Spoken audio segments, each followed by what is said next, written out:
ñu ko waxee woon démb ñu ni ab waxtaan daal dox ci diggante moom le président de la République Bassirou Diomaye Faye ak son premier ministre Ousmane Sonko ngir arrondir les angles waaye tamit xool nees def daal ba mën a indiwaat jàmm waaye jàmm ji nag ci li muy njëkk sukkandiku mooy que ni As ak Mimi moom décret bi war a wàcc conseil des ministres bañ leen fi bàyyi. ah moom la ñëpp di xaar de man de xam nga nag comme bañ a sonal internautes yi. waaw démb ci fajar. wax nañ ñu ko. waaw yëg nañ ko. nañu démb ci guddi barki démb ci guddi ñu ngi gisee doon waxtaan. ba tey comme on n'a pas encore un communiqué officiel, une note officielle ou une version officielle. On s'en tient à ça. Ouais. Et Babacar Touré ñëw waxaat ko ci guddi gi. Donc aujourd'hui on retient que c'est probable ñu gisante. waaw parce que nag au cours de cette semaine-là les Sénégalais ont beaucoup souffert ci nga jot benn information le lendemain ça ne conforme pas. waxtaanuñ gisee nu mais en tout état de cause dafa jot fi mu nekk nii tey ñu wax exactement lan la ñu gisee lan la ñu tënk. parce que nag on peut pas continuer ci climat bi c'est lourd. c'est très lourd. c'est trop lourd nañu yërëm sénégalais yi. nañu yërëm sénégalais yi te gis nga affaire bi jarul sax waxtaan. xam nga lan la. Ousmane ñëw Bassirou toog ne ko sawaay damaa juum dellusi naa ci projet bi dellusi naa ci parti bi jeex na. ndax Ousmane loolu la ko sant Ousmane loolu la ko laaj. dellusi ci projet bi dellusi ci parti bi ndax problème bi yëpp mooy daa génn ci projet bi di doxal boo xam ne méngoowul ak li projet bi laaj. kon tey bu ñu buggee juboo li Ousmane wax rek keroog ca meeting ba dellusiwaatal ci esprit projet bi dellusiwaatal doxal projet bi dellusiwaatal ci parti bi bu ko defee jàmm ne ñooy parce que nag le problème fondamental c'est autour ça se résume autour de ça. daa génnoon projet bi di wut yooni boppam yoon wa nag tàmbali na ko gis ne yoon bii du yoon wu koy yóbbu fu sori na weññeeku. ndax yoon ba kam ca waroon àndal gis na lam ko présenté démb fii nga toog wax fi liste fanweeri nit xaw ma ak lu teg. kenn xamul leen. de. bu fekkee ne nag yow yoon wa nga jël ña nga cay àndal xamuñu yoon wi mënuñ laa yóbbu gunge la fa nga jëm. da ngay réer rek. weññeekul ànd ak ña nga àndaloon bañ teg la ci bopp réew mi. il s'agit simplement de ça Ousmane wax na ko waxati ko c'est juste que esprit projet bi du nangu kenn di ko dévier yoon bi projet bi jël du nangu kenn di ko dévier loolu rek gis nga bu ci delsee le problème est réglé bu ñuy wax nag dellu ci projet bi y a tout un ensemble d'actes qu'il faut poser pour wane ne yow yaa ngi ci projet bi parce que nag génn ci projet bi moo waral li yëpp moo waral ay des ñoo xam ne c'était des éléments du système ñu dugg ci biir moo waral des engagements non respectés des promesses non tenues moo ko waral waaye gis nga bu nekkoon ci biir projet bi kon ba tey Ousmane du am lu muy jooy Ousmane dara ñoru ko lu dul projet bi c'est pas sa personne qui l'intéresse c'est pas le Pastef qui l'intéresse mais le peuple sénégalais seeni préoccupation te loolu lañ dëxañ ci projet bi moo tax nag nañu toog nañu régler ces questions là et puis ñu avancer wax na ko sànq toog wax na ko Ousmane va reprendre le 21 pour dem assister le 29 ci journée bi nga xam ne dañ ko jagleel les martyrs c'est un moment très fort c'est un moment très important kon tey nañu préparer loolu mais nag il faut pas ñu continuer ce silence là parce que silence souvent dans un peut-être différent wala conflit bu silence amee rek day laisser place aux rumeurs parce que ku nekk da ngay xool ci sa imagination lan mooy origine problème bi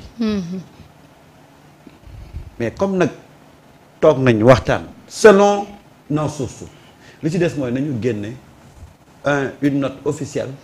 Et puis après ñu xam qu'est-ce qui va se passer maintenant parce que mënuñu téye Sénégal nii. waaw surtout fi jamono toll. waaw wax yomb te ku ne ngi wax. ku ne ngi wax de te ku ne xamul. dafay am na fu muy le toll climat est lourd. waaw am na fu muy toll mais Samba. ñu retenir benn affaire.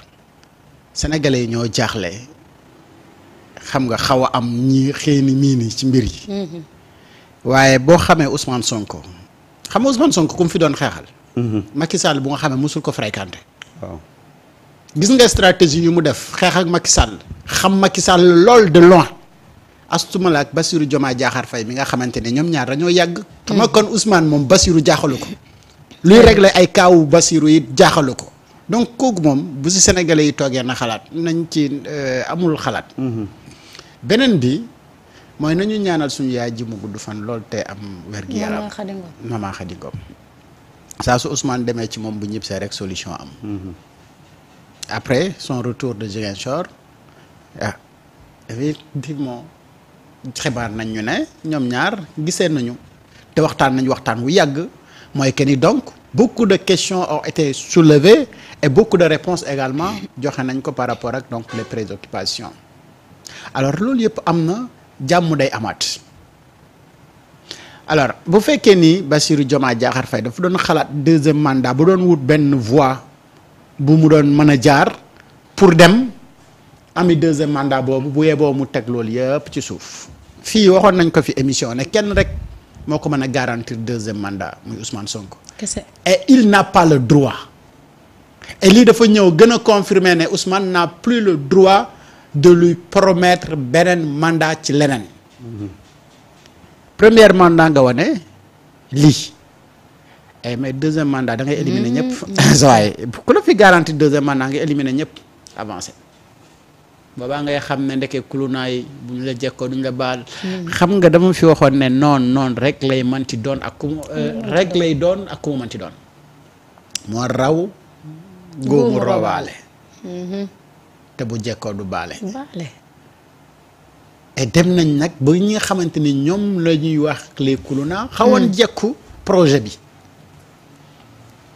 dinañ ci ñëw ci biir parce que dégg nañu benn waay bu nga xamante ni moom ba àdduna tukki du wax jàmm ci Ousmane Sonko ba àdduna di tukki nag dégg nañ ko muy accusé waat Ousmane Sonko démb. dinañ ci ñëw journaliste bu ñaaw bi. moom nag jarul attardé wu de. parce que moom sorteem bi kenn yëgu ko sax. non ba àdduna di tukki nag du wax si Ousmane Sonko lu baax loolu moom loolu la ko yàlla def. na ñëw répondre lim def fii. léegi ce qui se passe mooy. Ousmane gisee na ak. son frère de parti. waxtaan nañu ci parti bi ak ni nga xamante ni noonu la ñu bëgg a dérouler seen activité politique. et xamal nañ ko également lan mooy fondamentaux wu parti bi. ak ci nan la ñu war a dox. ak lan moo war a nekk donc l'objectif du parti file ak 2050 ak naka la ñu war a mën a doxee ba nga xamante ni fii ak 2050 pouvoir bi dina mën a nekk seen loxo donc cette théorie là bi Abdoulaye Wade waxoon ak PDS. mooy que ni d'ici 50 ans dama bëgg libéraux yi nekk au pouvoir et aujourd'hui y a que Pastef qui peut garantir cela mais am dox bu nga xamante ni daf koy doxee parce que cette crise là dafa wane beaucoup de failles ci biir Pastef et failles yooyu noonu c'est à corriger très rapidement parce que communication de crise dafa am dañu toll période de crise bu nga xamante ni alors il y avait pas une organisation dans la communication heureusement que ñoom ak ñu bëri dañu nekkoon dans le silence mais dans le silence bu nga xamante ni ci ay calcul politique la ñu nekkoon mais pas silence bu stratégique et loolu également dafa mat a jàngat alors ñan ñoo nekkoon ci silence stratégique bi ak ñan ñoo amoon obligation de se taire et par gauche droite gis nañu des gens yu nga xamante ni sànni nañu fii pic ñi sànni fële pic ñi sànni fële pic ñi sànni fële pic maintenant nag ki nga xamante ni moom moo war a ressaisir parce que dañ ko dénk benn mbir mu war ko doxal. et loolu c'est un projet commun du projet moomu ko projet la bu ñëpp bokk di réfléchir ñi porter projet bi sax moomuñu projet bi. parce que projet wu askanu lëmm la askan wi génn xeex joxe seen baat ne yéen la ñu wóolu dénk leen doxal leen li nga xamante ni ñun moom la ñu bëgg et wax nañu ko démb ne boo nekkee président de la république da nga war a dox ci la askan wi bëgg et donc li ci xew nii war na xam lan la askan wi bëgg ak la askan wi bëggul et nga dox ci li nga xamante ni moom la askan wi bëgg kenn du la ci yedd et donc léegi dafa nekk une urgence de limoger très rapidement ki nga xamante ni moom mooy Abdourahmane Diouf. mais également limoger ki nga xamante ni moom mooy Aminata Touré. donc ñoom ñaar seen limogeage dafa nekk lu nga xamante ni c'est une demande nationale. et condition yooyu noonu bu amul. sa waaye démission au premier ministre Ousmane Sonko da nga koy fekk ci table bi mu dem féetewaat ak askan wi continuer 2029 ñëw ñu jël réew mi teg ko ci loxo yi nga xamante ni ñoom la ñu jàpp na ñoom ñoo mën a conduire donc le projet. aussi simple que ça. léegi nag c'est à prendre ou à laisser. léegi ku ñu tegal lii ci table bi lan ngay jël. bu fekkee ni da nga bëgg askan wi. ah non mais. fexe def li nga war a def rek. yaa gën a xam ni da ngay jël li askan wi bëgg. et c'est ça qui est important. qui est intéressant dans cette crise là. c'est ça qui est intéressant. xam nga nee naa la cette crise là a été un mal nécessaire. parce que gis nga avec le temps. les gens commençaient à sous-estimer la force de Ousmane Sonko. Les gens commençaient à sous-estimer la force des patriotes. waaye il a fallu cette crise là pour que ñu xam ne la fa newoon 2021 ba 2024 lu ko raw moo fi nekk. entre-temps Pastef a grandi. Pastef a c'est-à-dire que dafa gën a stratégique ci sa façon de mener le combat politique. te boo xoolee au cours de ces 72 heures là li tax ba Mimi Touré déggatoo ko. li tax ba Abdourahmane Diouf tay la Mimi Touré dem ne pat pataaral. waaw moom waxatul di. ah non lu muy wax. am na lu xew de ko. gis nga Ousmane toujours boo yaakaar ne da nga koy def victime wala da nga koy bëgg a daaneel finalement da nga koy rendre service. parce que ce qui s'est passé pendant cette semaine là. dafa gën a yëkkatiwaat Ousmane Sonko dafa gën a dugalaat Ousmane Sonko ci xolu sénégalais yi. même les gens qui n'étaient pas ni Pastef ni patriotes. Il y a des gens yoo xam ne à partir de cette situation là ils ont décidé non seulement d'accompagner Ousmane Sonko mais de faire des activités au sein de Pastef. Hier on te dit que inscription yi ñu génne woon en demi-journée ils étaient à 32 000 personnes yoo xam ne dañu inscrire pour rejoindre le Pastef. le Pastef. te bul xam tey ci ñaata lañ toll. voilà. gis nga Sénégal il faut que wax jee bari. mais ci fii nii la ñu xam ne y a un seul parti y a une seule puissance électorale c'est les patriotes. jax na lu ñu fi bëgg. ah mooy am te yàlla dafa dimbale ba ñoom li ñuy bëgg yëpp dañ koy teg ci yoon. ndax réew mi moo leen ñoom. xam nga léthargie bi parti bi nekkoon ak ñeneen ñi gisoon nekkat comme yóbbu nañ jiw bi au pouvoir. c'était plus la peine ñu nekk fi di continuer à accompagner le parti ñu dem toog jàpp seen jàmbur mais toog boobu ñu toog. séparé wu leen ak seen leader. ñu ngi suivre ba ñu waree jóg gis nga bi ñu jógee te genn wàll moo jóg kon nag quand tu as une machine électorale aussi puissante ñu porter la au pouvoir waaye yow lu ci jarati ngay dem wuti koy àndal keneen ah. même tey boo demee ba am ambition politique mais demal ci biir parti bi ngeen waxtaanee ko fa. mais Samba parfois. da booy observer affaire bi doo comprendre lan moo dal Diomaye. non. te dañ koy xool da nga ne non mais c'est-à-dire ak lu waay mën a wax Diomaye. Diomaye warul woon xalaat ba fii. je suis parti tout à l'heure ci Ousmane Sonko mi nga xamee xamul Macky Sall fenn moo jàkkaarloog Macky Sall mën a xeex ak moom ba jëlee ko fi ak li mu yoroon yëpp ci doole. mastumala ki nga xamante ni yow daf la xam depuis des années. xam sa force xam sa faiblesse. xam li nga xam li nga ñàkk a xam li nga mën xam li nga tële mais kooku pour mu jàkkaarloog yow mais doyul ko ngont. donc bu la nit ñëwee di wax ne la defal li Ousmane di defal ni da nga naan ko hey gis nga yéen ñi ay saytaane ngeen te ñooñu man boo ñëwee ci man wax ma loolu suba doo xëy si.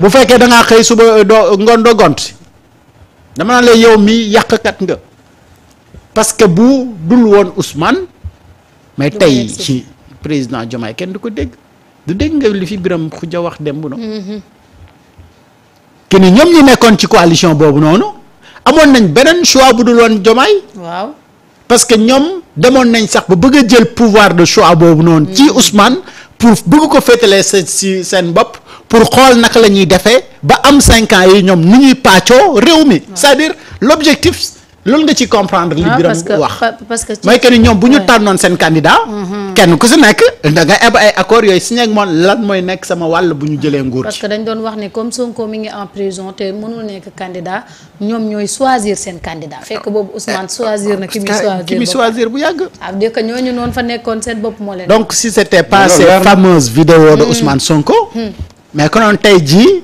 réew mi mu ngi ci pëccoxoo bu kenn mënul xam lu mu doon mënul xam. donc ki sauver réew mi nag moom mooy Ousmane Sonko mais kooku bu nekkee sa wet mais moom moo lay sauver ba sauver waat leneen ak leneen bu fekkee ni kooku lañ la wax il faut nga écarter ko pour jox bopp ñeneen ñi nga xamante ni wax dëgg fa neex yàlla mais Samba Samba dëkk bi daal métti na quoi Torop. léegi xoolal en terme clair ci wolof li xew buñ koy misaal mooy waa ji ñëw kër Samba non naa jël keneen sax waaw jël keneen.